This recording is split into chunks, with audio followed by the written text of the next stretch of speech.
The night following the rescue was heavier than any other. Vihan was safe. The kidnappers were silenced. And Anya couldn't sleep still.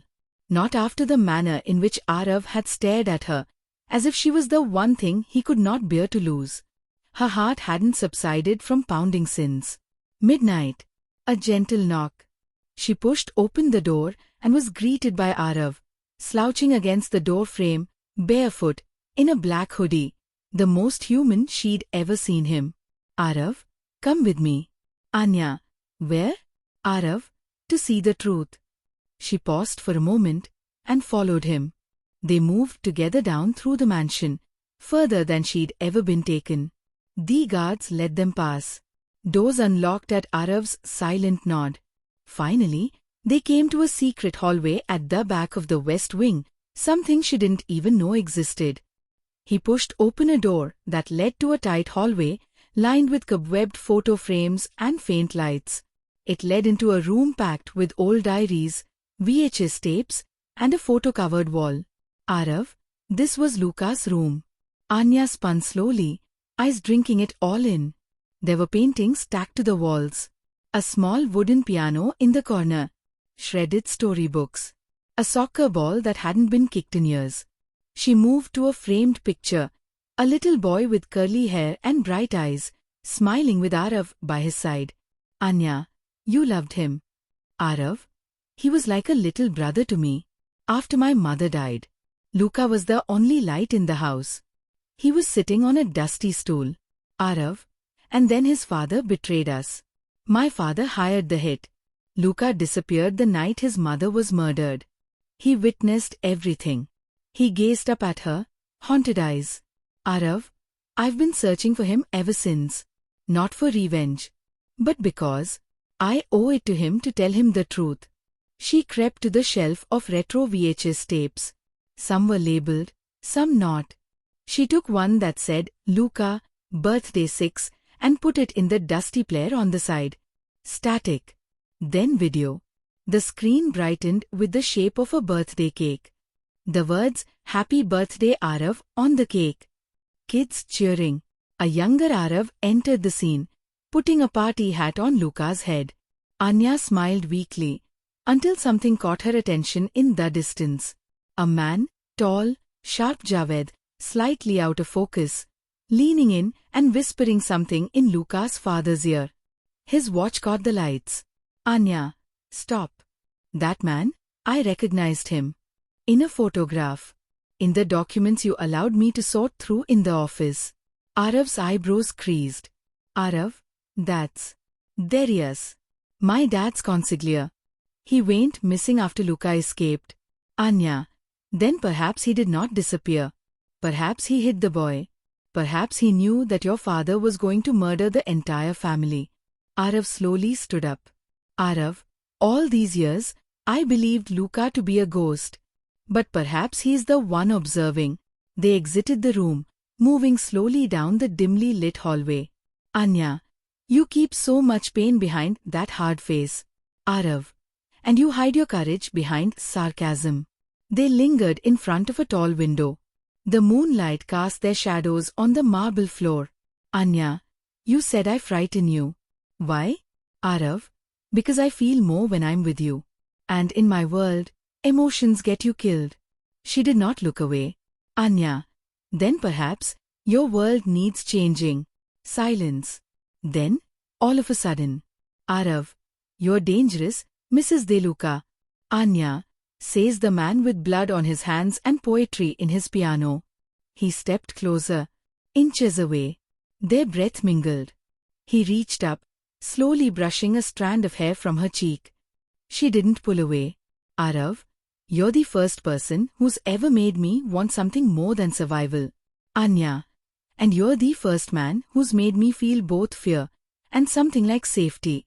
For an instant, time had stood still. His hand lay against her jaw.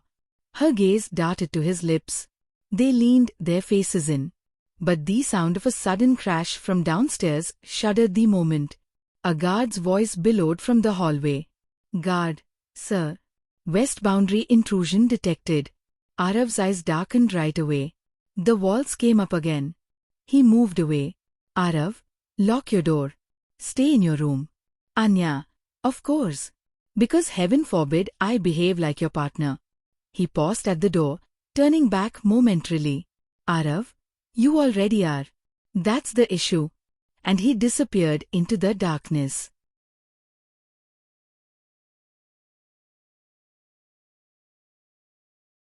The mansion was placed on high alert. The instant the guard yelled, the estate's lights changed, soft gold to red light of emergency. Cameras whirred quickly. Armed guards emerged like ghosts from behind the walls. Aanya remained stuck in the corridor, where only moments before, she and Aarav had almost kissed. Now he was off again, back into the shadows, where he always retreated when life became real. 20 minutes later, Aarav returned. His shirt smeared with blood. His jaw set. His eyes? Killer. Aanya, what did you do?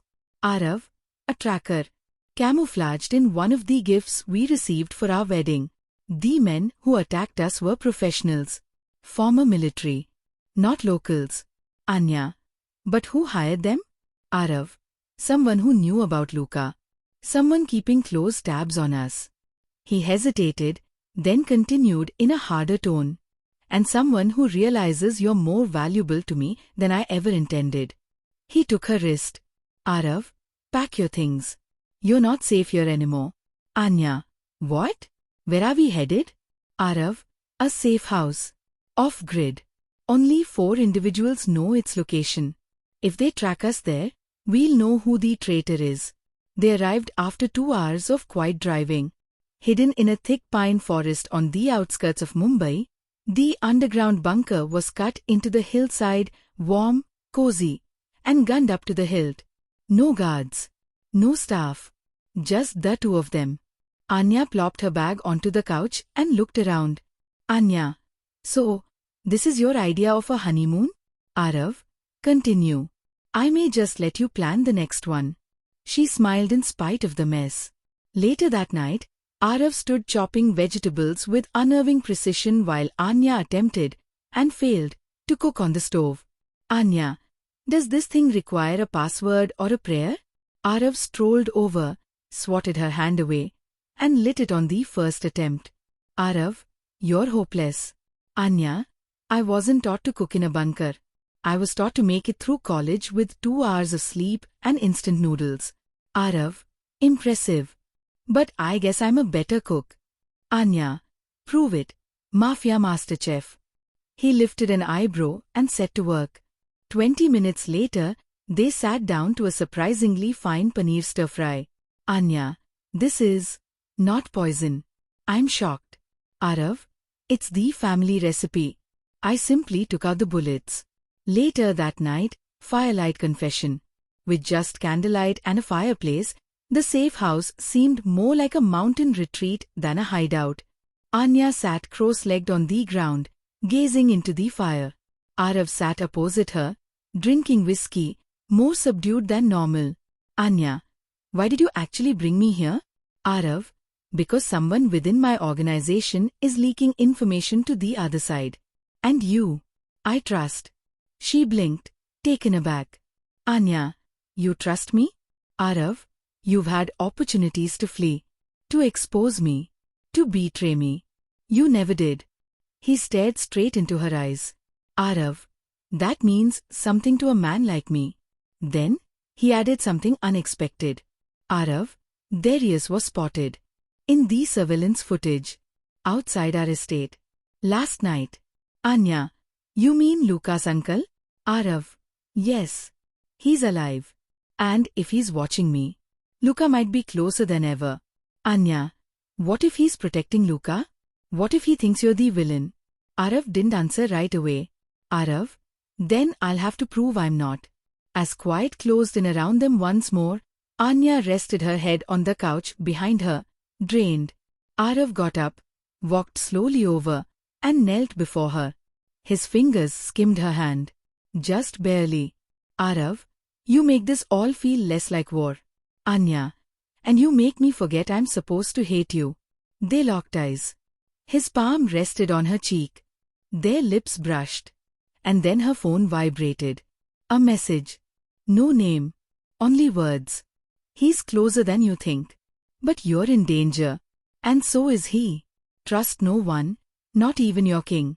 Her eyes grew wide. Anya, thoughts who sent it? And who's the actual target now?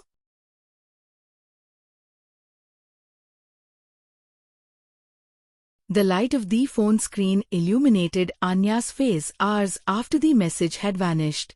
He's nearer than you believe. But you're not safe. Neither is he. Trust no one, not even your king. She didn't share it with Aarav. Not yet. Because for the first time since this started, she wasn't certain if she could. The next morning, cracks began to show. Aarav served her coffee with unusual tenderness, but Anya's smile was mechanical. Her mind whirled, going round and round back to that message. She wondered now. About Darius, about Luca, even about Aarav. Was he keeping something from her? Anya, if Luca returned, would he be a threat to you? Aarav, not if he recalled I tried to save him. Anya, and if he didn't recall that part? Aarav put his cup down, looking away. Aarav, then he'd be after blood. That same afternoon, while Aarav had stepped out to take a private encrypted call, Anya snuck into the tiny safe house study room where he'd been watching over a secure laptop. The very same one filled with years of family records. She moved fast, guessing his passcode from the piano melody he'd played the night she'd first seen him at his most vulnerable. Madre 1978. It opened. And inside, she discovered something terrifying. Video of Darius interviewing someone. A blurry teenager who had looked recognizably devastating. Aged reports stamped Luca, confirmed sighting in Istanbul and later, more recently, Mumbai possible match. No ID. Then one last line on a file. Target may try to contact Aanya Sharma. Watch all her communication. She took a step back, breath catching. Anya, he was spying on me. Even before the wedding. I wasn't just bait. I was a thread someone wanted to cut before it unraveled them all. That evening, Anya had confronted him on the rooftop of the safe house, under a sky filled with stars neither noticed. Anya, how long were you watching me before all this? Aarav turned slowly, his eyes narrowing. Aarav, I've been following your father since 6 months ago. You entered the scene when various men were seen around your family. Anya, so I was never the target. Just the daughter of a loose thread. He advanced, jaw clenched. Aarav, that changed. I didn't think you would be important. But you are. Anya, then why didn't you inform me that I was being watched? That someone could come for me well before the wedding? Aarav, because I did not know who I could trust. And because I did not want to lose you before I realized what you meant to me. She took out her phone. Shown him the message. Trust no one, not even your king. Aarav read it. Didn't bat an eyelid. Aarav, this came from inside. There he is, or someone pretending to be him. They're trying to tear us apart. Anya, what if it's working? A long pause. Then, Aarav, you want the truth? All of it? Fine. He pulled something from his coat, a thin folder marked with her father's name. Inside, photos, meetings with Darius, secret exchanges, dates that matched when her father had mysteriously left town. Aarav, your dad once sheltered Luca. Guilt, fear, perhaps both. But Darius never forgave him. Blames him for making Luca a ghost. Anya's knees nearly buckled. Anya, my dad lied to me? Aarav, he was protecting you. Like I'm trying to. Just. Poorly, I guess. Anya gazed at Aarav then, actually looked. The man she hated. Feared. Then trusted. Then doubted. He looked exhausted. Vulnerable. Like he was carrying the burden of 1,000 unspoken secrets on his shoulders. Anya, you could have shared everything with me. Why didn't you? Aarav, because I'm not accustomed to giving what I cherish, not when I know it can be snatched from me. Her breath caught. Anya, you love me? He did not say anything. Rather, He took a step back, extended his hand to her, and dragged her to his chest, where his heart thumped, wild and pulsing. Aarav, I didn't want to. But yes, I do.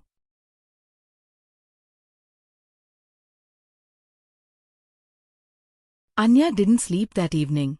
How could she? She had just listened to Aarav De Luca, the Mafia king of Europe's underworld, admit he loved her. But what actually plagued her wasn't his love. It was everything that came with it. The betrayals, the watch, and the last, horrible truth. Her father had once assisted in concealing the boy everyone believed was dead, Luca. And now, that boy was returned. At 3:17 a.m., Anya's phone vibrated once more. If you want answers regarding your father, come alone. Doc 12:05 a.m. Tell no one, not even the king. No name. But this time, she didn't delay. Aanya had on a plain black hoodie, the one she'd taken from Aarav. Her heart thudded inside it like a war drum. Dock 12 was deserted, shrouded in mist. A lone boat floated on the water. Then, footsteps. From behind a crate stack, a man emerged. Not more than 22 years old. Lean, tall, curly hair, familiar eyes. But what was prominent was the scar that extended from the side of his brow to the cheekbone, and the unmistakable sheen of sorrow. Aanya, Luca. He nodded once. Luca, you're braver than I thought. Aanya, you're alive. Luca, you sound disappointed. Aanya, I thought you were a child. I didn't expect. Luca, that I'd grow up with revenge in my blood? He took her to an abandoned warehouse nearby where time appeared to have frozen. Inside, papers, photographs, maps, a war room. Luca, I've observed the De Lucas for years. Waiting, plotting. He showed her a photograph, Anya's wedding day. Luca, you weren't included in the plan. But you altered it. Aanya, why bother me? Can't you just come for Aarav? Luca, because I wasn't sure if you were like them. And it turns out, you're worse. You made him human again. Aanya, and that's a negative? Luca, Aarav was present while my mother was killed. He summoned my father's death sentence. Do you have any idea what it feels like to have your childhood wiped out in a single night? Anya's voice was shaking. Aanya, I witnessed my brother almost die in front of me. I married a stranger to keep my family safe. I understand fear, Luca. But I did not become a monster. Luca gazed at her, hard. Then, softer. Luca, perhaps you're what I needed to see. Either of them was about to say more when suddenly there came a gunshot. Aarav charged through the entrance, gun aloft, eyes crazed. Aarav, Aanya, stay away from him.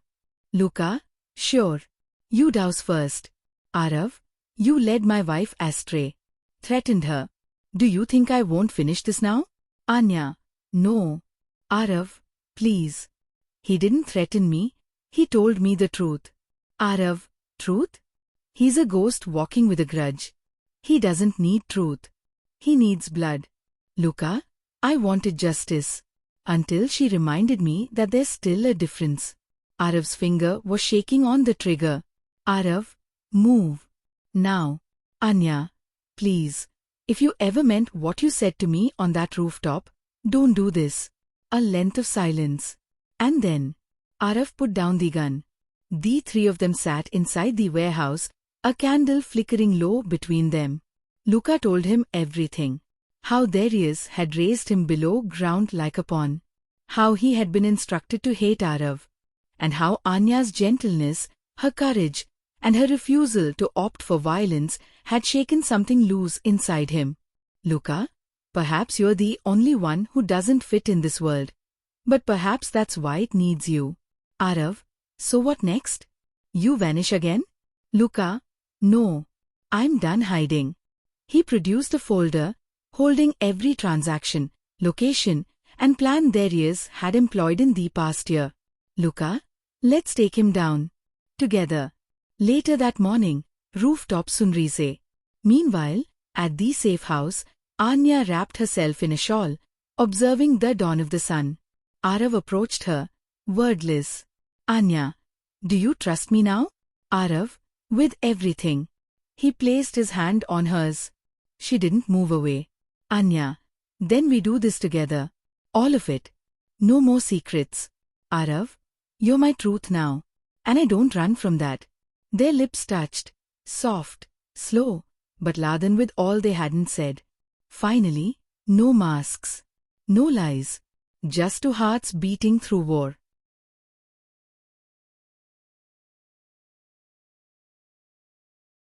The partnership was tense, but it was genuine. For the first time in more than a decade, Aarav De Luca and Luca Whitley stood together, with Aanya Sharma between them, the sole bridge between bloodshed in the past and hope in the present. Together, they had one mission: end Darius. The man who had exploited a bereaved child, betrayed the De Luca empire, and now balanced on the threshold of his ultimate play. Luca passed a tattered diary. Inside, coded messages, flight schedules, secret accounts, and something peculiar, sketches of a church window underlined in red. Luca, this is where Darius is going to make the final push. This is a message for me. Anya, Cathedral of Saint Noel. That's where your mother's funeral took place. Aarav, the church has been burned down years back. Luca, not completely. The underground crypt is still there. And it's where Darius is going to auction off all names in the De Luca network. Anya, he's not only betraying you, he's selling out your whole bloodline. They crafted a plan, one of diversion, exposure, and takedown. Luca would go into the meet as the adopted heir Darius had raised. Anya would be an interpreter for a buyer, someone invisible, unnoticed. Aarav would be the spectre, sitting above, waiting to pounce. Aarav, this might get you killed. Anya, then we ensure that it doesn't. Aarav, why do you continue to do this? Anya, because I'm not here to survive now. I'm here to alter the ending. That evening, several hours before the operation, Anya received a text message. Don't trust Aarav. Ask him what really happened to Luca's mother. She froze. She'd buried the doubt. She'd believed in love. But that single message cracked the surface again. Anya stood beside Luca in the dim underground crypt beneath the ruined cathedral. Flames flickered in old lanterns. The ceiling dripped with water, and in the center stood Darius. Older, colder, the Sam-twisted smile. Darius, to Luca, the boy returns, with loyalty on his face like a mask. I knew she'd bring you back. Anya, this ends tonight. Darius, you mean, the charade? The marriage? Or the lie? He faced Luca. Darius, you never questioned who killed your mother, did you? Luca, you said Aarav's father had it done. Darius, that's only half the truth. The air grew still. Darius, to Anya, tell him. Tell your little rebellion leader what you discovered last night in the villa archives. Anya's eyes went wide. He knew. Flashback. The previous night, haunted by the message, Anya had sneaked into Aarav's encrypted archive system. She came across a file named Opus, Mother, Order 18. Inside, a blurry photograph. Aarav, just 17, standing behind his father when the hit was commissioned. Her heart had broken then. But now, in the chill of the crypt, it broke. Luca, to Aarav, who had just entered the room, you stood there? You saw her die? Aarav, I was a child. I didn't know. I didn't comprehend. Luca, you didn't prevent it. You let her bleed. Aarav, I tried to warn her. She refused to listen. Darius, and there you have it. The truth. The king is a frightened little boy who stood there and watched the fire and did nothing. Luca drew his gun. Anya, coming between them, stop. You're letting Darius win. Luca, he lied. You lied. Everyone used me. Darius drew a concealed gun, pointed at Anya. Bang! Aarav moved quicker than thought, pushing Anya aside. The bullet skimmed his arm. Luca spun, enraged, and at last shot Darius straight in the chest. The man who would raised him, lied to him, shattered him, was dead. The crypt was silent now.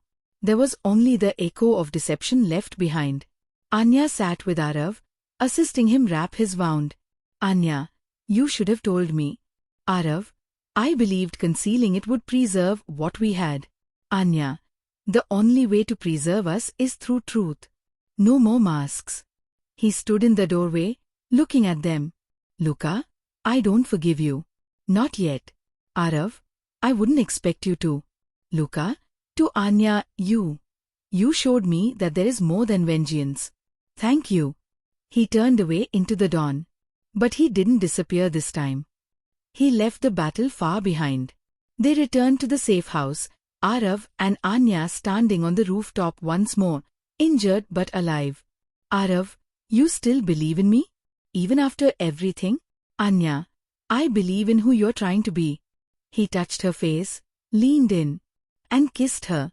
Not rushed, not desperate, but with the softness of a man who finally knew what it meant to choose love.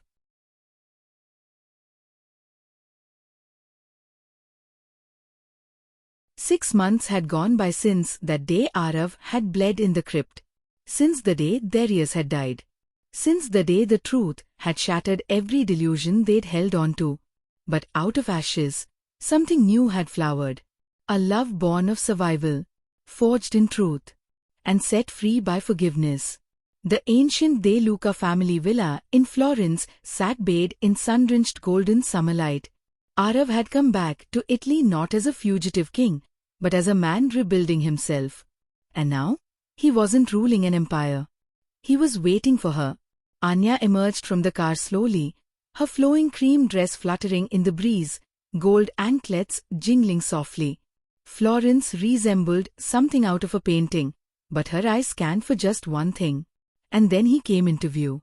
No suit, no gun, just Aarav, in a white shirt with sleeves rolled, his hair tousled, and that smile she hadn't seen since Mumbai. Aarav, you came. Aanya, I promised I'd only show up if there were no bloodstains and no hidden files. He laughed. Aarav, clean slate. Just us. There were no guests, no priest, just 2 chairs, 2 rings, and the Tuscan breeze whispering between them. Aarav, taking her hand. I married you to shelter you. I hurt you by excluding you. But today, I choose you, not out of duty, but out of freedom. You are my serenity in the war. And I promise to be your peace in the storm. Aanya, I never thought I'd fall for the man that everyone feared. But beyond your rage, I discovered loyalty. Beyond your silence, I discovered love. And behind your history, I discovered someone worth fighting for. So I'm not leaving, not because I have to, but because I choose you. Each day, each time. They exchanged plain platinum rings, no family craze this time. No empire, just promise. One they both knew. A week later, a letter came. Aanya opened it gingerly. The handwriting was known. I've begun anew in Istanbul. I'm working with children who have witnessed what I witnessed. Sometimes I still dream fire. But now I dream Florence, too. Thank you for being the one to remind me that vengeance is not the only ending. And let Aarav know, he did better than I expected. She smiled. Aanya, he forgives you. In his own way. Ara, that's enough. Music wafted that evening from the villa balcony. The Sam familiar vinyl record Aarav's mother used to play. Soft, Italian love song enveloping the air with warmth. Aanya walked barefoot into the garden, where fireflies swirled and stars shone above them. Aarav, one final first dance? She slipped it, placing her hand in his. They swayed under the open sky, to souls once wounded by violence, now mending with each step. No more masks. No more pretending. Only Aanya and Aarav, united by oaths not of survival, but of love.